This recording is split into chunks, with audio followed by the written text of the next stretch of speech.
Video ini adalah episode ke-9 mengenai sejarah Jepang dalam Perang Pasifik, termasuk kampanye Guadalcanal gelombang kedua. Mulai dari aksi Tokyo Express, pertempuran Taifu, hingga heroisme di Bukit Edson.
Berakhirnya pertempuran di Kepulauan Solomon Timur tidak membuat Jepang mundur dengan sukarela. Mereka tetap pada tujuan utamanya, yakni merebut Guadalcanal dari tangan sekutu. Oleh karenanya, Jepang masih terus-menerus mempersiapkan kekuatan selanjutnya yang lebih besar. Pada sepanjang akhir Agustus hingga awal September, setiap malam, kapal-kapal perusak dan kapal-kapal pengangkut Jepang, pimpinan Jenderal Kawaguchi, berulang kali mengirim amunisi serta logistik dari Bougainville atau dari Rebaul menuju titik Shortland, kemudian New Georgia, dan kemudian akhirnya menuju Guadalcanal, tepatnya di Tanjung Taifu. Orang-orang Amerika menamakan rute ini dengan istilah Tokyo Express. Meskipun mereka sesekali menyerang titik poin di dekat markas sekutu, namun pasukan Jepang sama sekali tidak mengenai sasaran.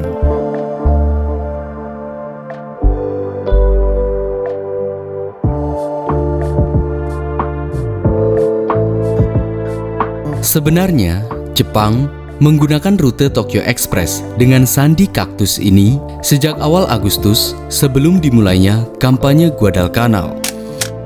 Dan setelah operasi Tokyo Express diambil alih oleh Kawaguchi, Jepang terus-menerus meningkatkan pasukannya di Guadalcanal.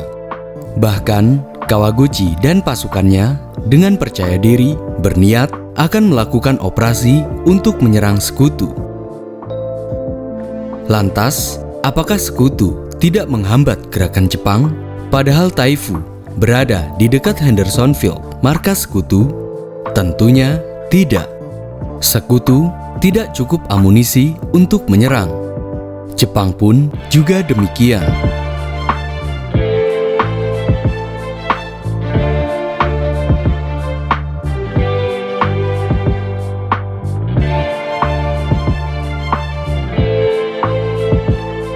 Menariknya, kampanye Tokyo Express ini hanya dilancarkan saat malam tiba, karena menurut mereka, sekutu tidak akan menyerang di malam hari. Hal ini terus-menerus dimanfaatkan Jepang hingga beberapa hari untuk memperkuat armadanya. Dan Jepang telah berhasil mendaratkan 5.200 pasukannya. Lantas, bagaimana dengan sekutu? Jika Jepang mendatangkan amunisi serta logistiknya di malam hari, sekutu melakukannya di siang hari.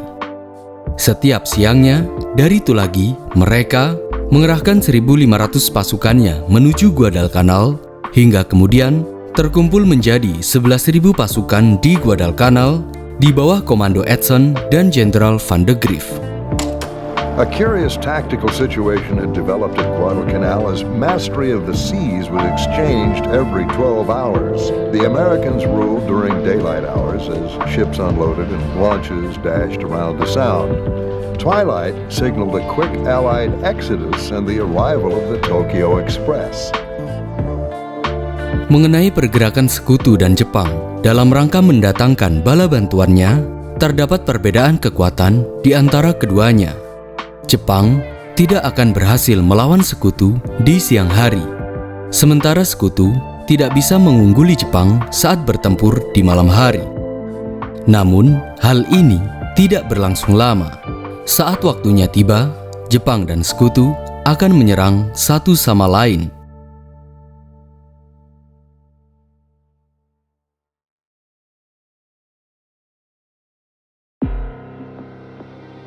Benar saja, pada tanggal 7 September 1942, Mayor Jenderal Kawaguchi bersama 3.000 pasukannya dari Taifu bergerak menuju Tanjung Lunga guna menyerang sekutu. Sementara 2.000 sisa pasukannya menjaga Tanjung Taifu.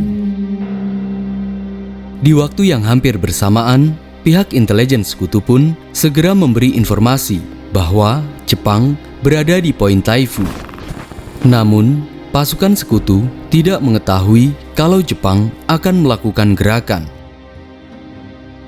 Sekalipun begitu, kewaspadaan sekutu membuatnya juga harus bergerak.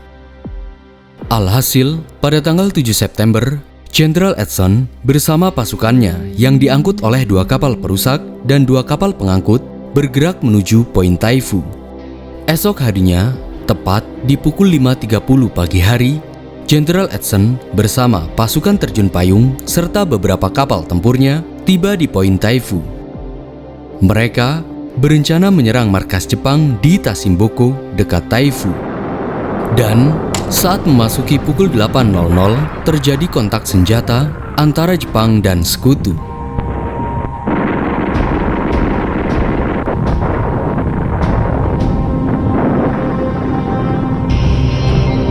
Ironisnya, beberapa menit kemudian, pesawat-pesawat tempur sekutu datang ke lokasi pertempuran dan menghujani tembakan terhadap pasukan Jepang. Serdadu Jepang yang hanya mengandalkan pasukan darat hanya bisa menahan pergerakan sekutu. Namun, hal ini hanya berlangsung hingga pukul 11 siang.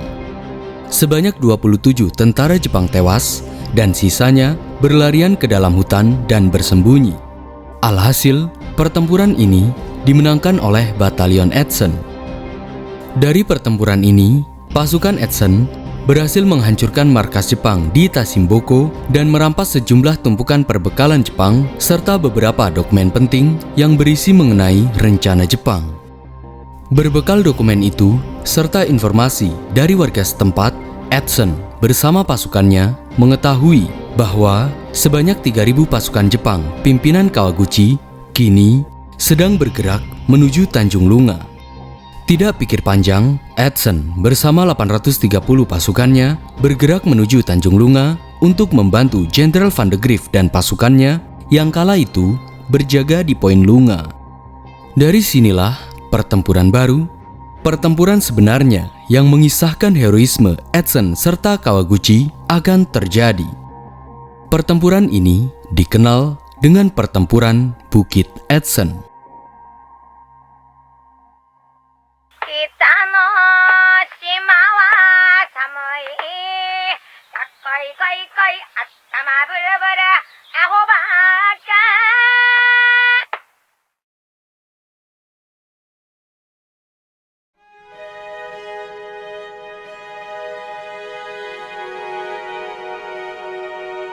Berbekal informasi intelijen serta informasi dokumen rampasan Edson, sebenarnya unit sekutu pimpinan Van de Grief yang berjaga di Lunga sudah mengetahui bahwa Jepang akan menyerang Lunga. Namun, mereka tidak mengetahui dengan pasti di mana dan kapan pasukan Jepang akan menyerang. Jenderal Van de Grief yakin bahwa Jepang akan menyerang bibir pantai. Namun, perkiraannya dipatahkan oleh Edson.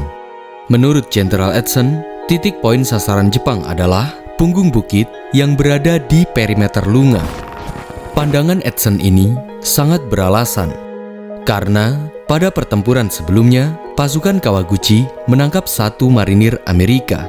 Edson yakin jika marinir itu pasti akan dipaksa untuk memberitahu posisi terlemah sekutu di Lunga, yakni punggung bukit.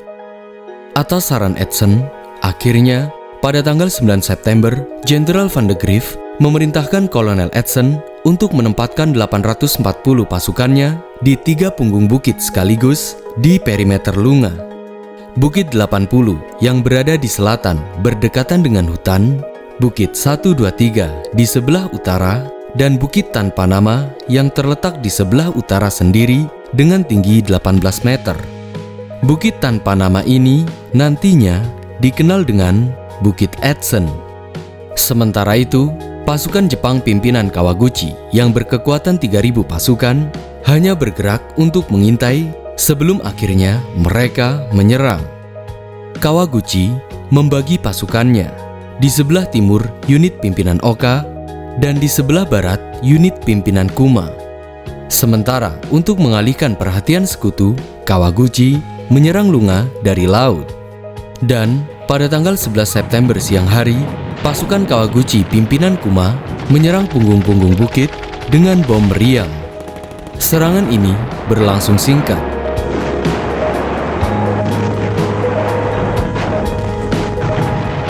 Akibatnya, 2 marinir tewas dan pasukan Kuma dengan cepat bersembunyi kembali. Jenderal Edson meyakini Jepang tidak akan berani bertempur secara terbuka di siang hari. Mereka lebih unggul di malam hari. Benar saja, saat malam tiba, esok harinya 12 September pukul 21.30, 1 kapal penjelajah dan 3 kapal perusak Jepang dengan lampu sorot yang menyala ke Lunga, mereka menembakkan meriamnya ke Lunga selama 20 menit. Dengan bantuan lampu sorot itu, secara bersamaan seluruh pasukan Kawaguchi menyerang pertahanan depan sekutu dari arah hutan. Unit Kawaguchi menyerang pasukan Rider sekutu yang bertempat di antara Sungai Lunga, lalu bergerak ke sebelah barat punggung Bukit 123. Seketika itu pun, pertahanan Rider dari Bukit 123 menembakkan artileri ke arah musuh berkali-kali hingga kemudian serdadu Jepang kewalahan dan formasi mereka kocar-kacir. Sementara itu, di saat bersamaan, unit Oka dari timur dan unit Kuma dari arah barat bergerak menembakkan meriam ke arah pertahanan Rider terdepan hingga mendekati antara Bukit 123 dan Bukit 80.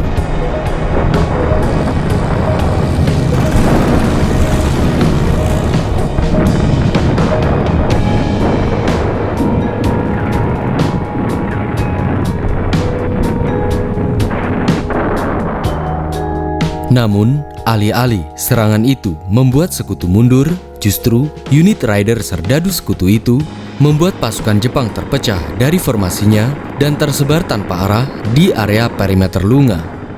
Malam yang gelap yang mulanya sunyi itu pun berubah menjadi malam berdarah dengan suara bom dan teriakan para serdadu.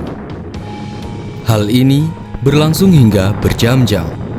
Pertempuran yang mulanya saling adu tembak antara meriam serta artileri ini berubah menjadi pertarungan 1 lawan 1. Hingga akhirnya 8 jam kemudian, tepat di pukul 5.50, pasukan udara Kaktus serta artileri sekutu menembaki pasukan Kawaguchi. Serangan itu membuat para serdadu Jepang kocar-kacir, yang pada akhirnya kondisi ini memaksa mereka untuk bersembunyi kembali ke dalam hutan. Seketika itu pun, akhirnya pertempuran terhenti, meski hanya untuk sementara waktu.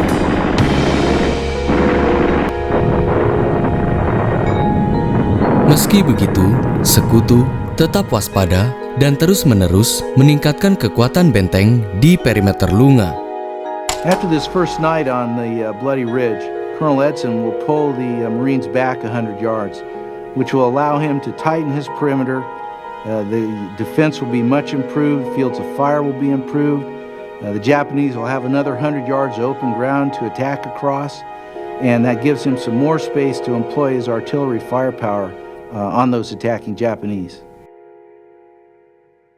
Jenderal Edson menyadari bahwa pasukannya sedang kelelahan dan mental mereka secara tidak langsung sangat terpukul. Hampir 72 jam mereka tidak tidur sama sekali. Mereka berharap pasukan cadangan Van de Grief akan menggantikan posisi mereka. Namun, harapan mereka sia-sia.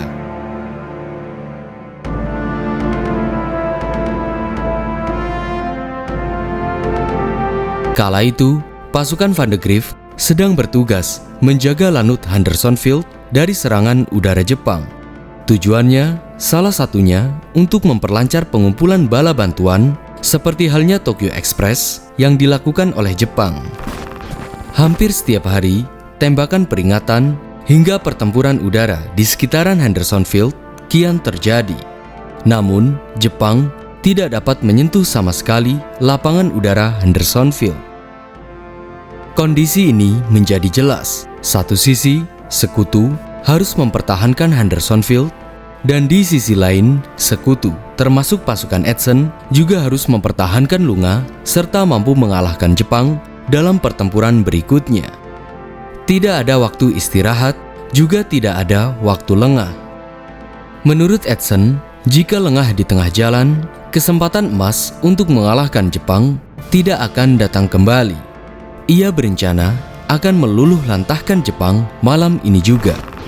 Oleh karenanya, sore hari, setelah semua batalion ditempatkan pada formasi masing-masing, Edson dengan suara lantangnya berpidato kepada pasukannya.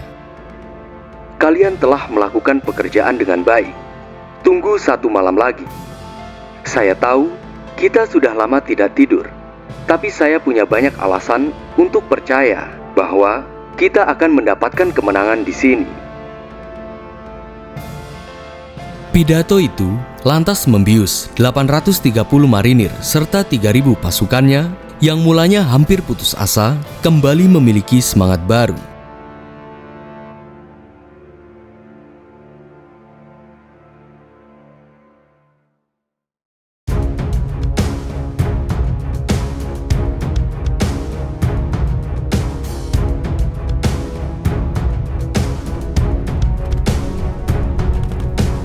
Saat memasuki pukul 21.00, 7 kapal perusak Jepang mengebom punggung-punggung Bukit Lunga.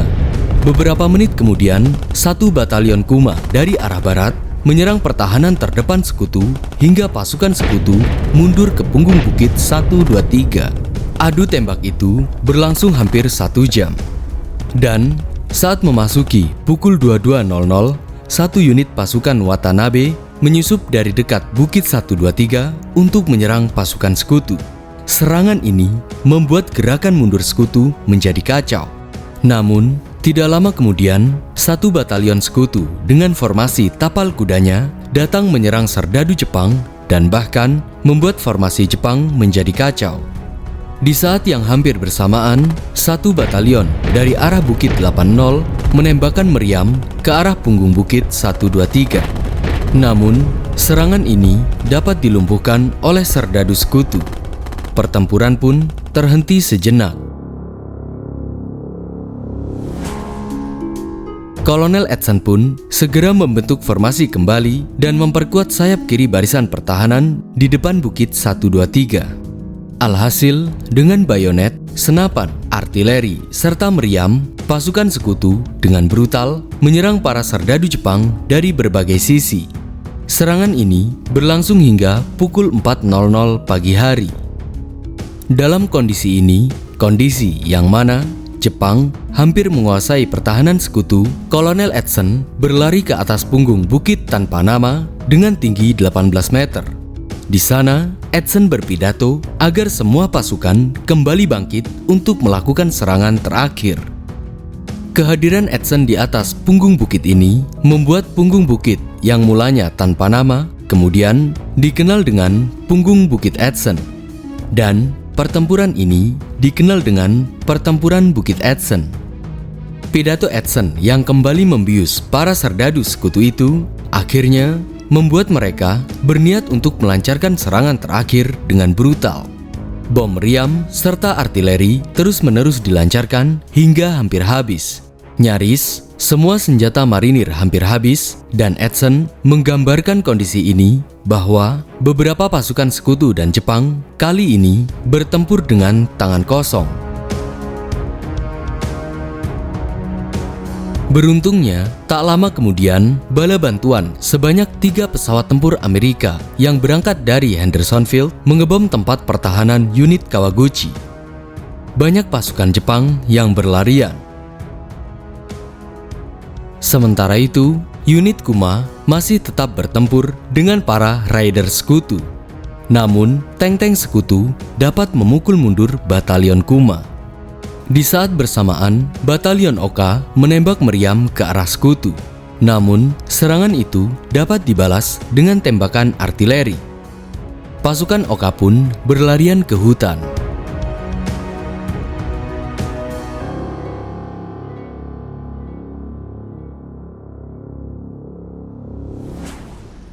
Kekalahan yang hampir bersamaan yang menimpa 3 pos sekaligus membuat Jenderal Kawaguchi memerintahkan seluruh pasukannya untuk mundur ke hutan. Lantas, apakah sekutu diam saja melihat Jepang mundur? Tentunya tidak. Mulai sejak itu, hingga tanggal 20 September, sekutu melakukan beberapa serangan terhadap pasukan yang mundur. Mereka lantas bersembunyi ke hutan-hutan hingga kemudian seluruh sisa pasukan Kawaguchi mundur hingga ke lembah Matanikau. Di Matanikau inilah akan terjadi pertempuran kembali. Pada intinya, pertempuran yang hingga kini dikenang sebagai Pertempuran Bukit Edson dimenangkan oleh sekutu pimpinan Edson. Hasil daripada pertempuran Bukit Edson ini sangat tidak seimbang. Unit Kawaguchi sekaligus beberapa unit di bawahnya telah kehilangan 830 pasukan, termasuk 700 pasukan yang tewas di sekitaran Bukit 123, Bukit 80, serta Bukit Edson. Sementara sekutu hanya kehilangan 80 marinirnya. Lagi-lagi, Jepang menggali liang lahatnya sendiri dalam pertempuran yang sudah dimulainya. Dari segi pencapaian serta tujuannya, semua pertempuran, baik pertempuran di Taifu serta pertempuran Bukit Edson, telah dimenangkan oleh sekutu. Namun, kemenangan sekutu ini lagi-lagi tidak membuat militer Jepang mundur seketika. Jenderal Hyakutake menyadari jika pertempuran Guadalcanal ini tidak bisa diremehkan. Meski begitu, ia percaya dalam serangan selanjutnya, Jepang tidak akan terkalahkan. Sebaliknya, sekutu juga tidak akan tinggal diam dalam mempertahankan lapangan udara Hendersonville serta Guadalcanal dari serangan Jepang. Serangan dalam pertempuran Esparan serta pertempuran Lanut-Hendersonville. Dan dalam pertempuran selanjutnya, Jepang akan memamerkan kekuatan bombardermennya kepada sekutu. Bombardermen yang sangat ditakuti oleh sekutu. Setidaknya akan dibahas di episode 10 selanjutnya.